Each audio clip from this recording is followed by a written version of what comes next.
बोली राजा रामचंद्र की जय।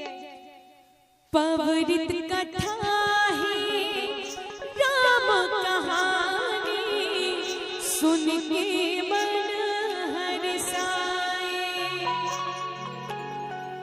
सारे छिपे हावे जिंदगी के, अमृत रस बरसाए।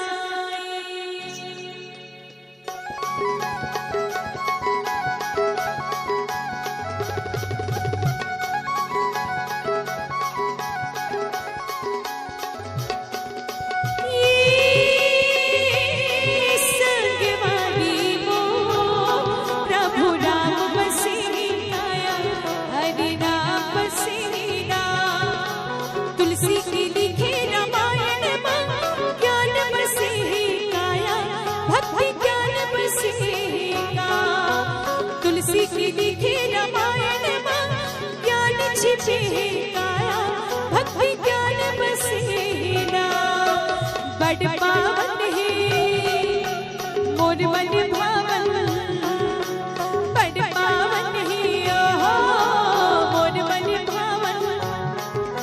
सुना सुना बात राम कथा, जिनकी तर जाही हो जिनकी तर जाही। सुना सुना बात राम कथा, जिनकी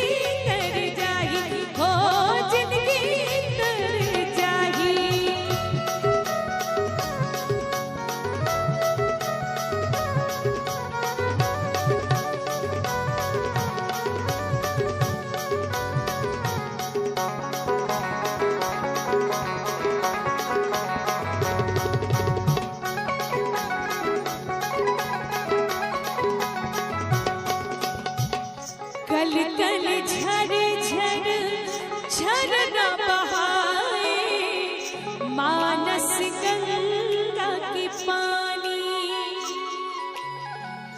डुबकी लगाने निर्मल होही, तन मन तुल जिंदगानी।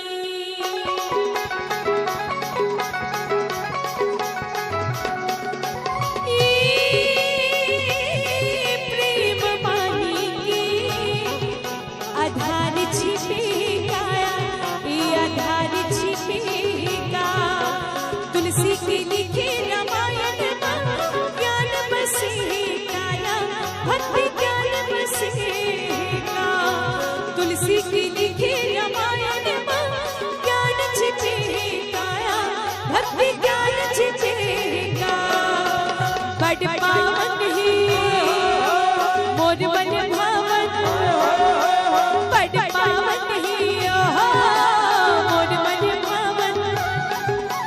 सुना सुना बात राम कथा, जिनकी तर जाही हो जिनकी तर जाही।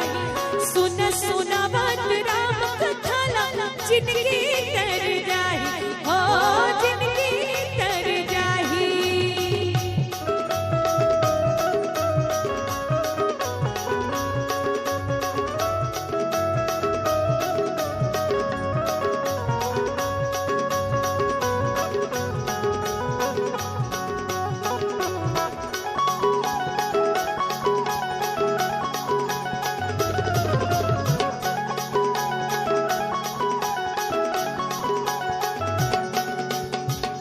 सत्संग हावे जोड़ अमरैया, तन मन लाते जुड़ा ले।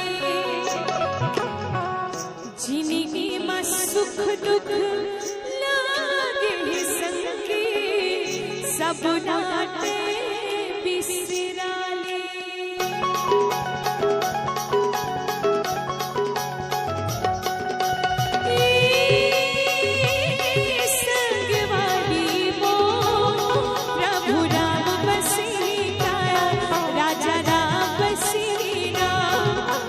तुलसी की लिखी रामायण, ज्ञान बसेगा, भक्ति ज्ञान बसेगा।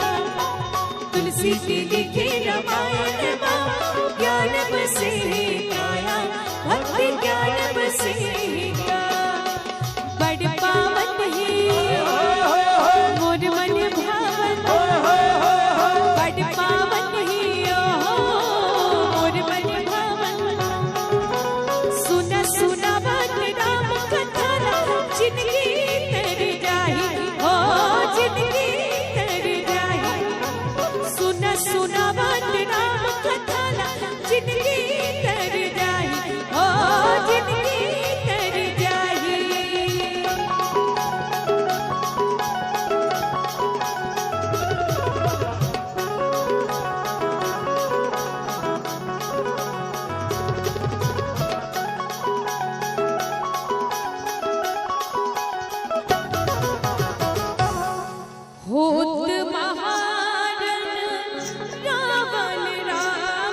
बिना भय में देखो भाई, ज्ञान दृष्टि बल मोही।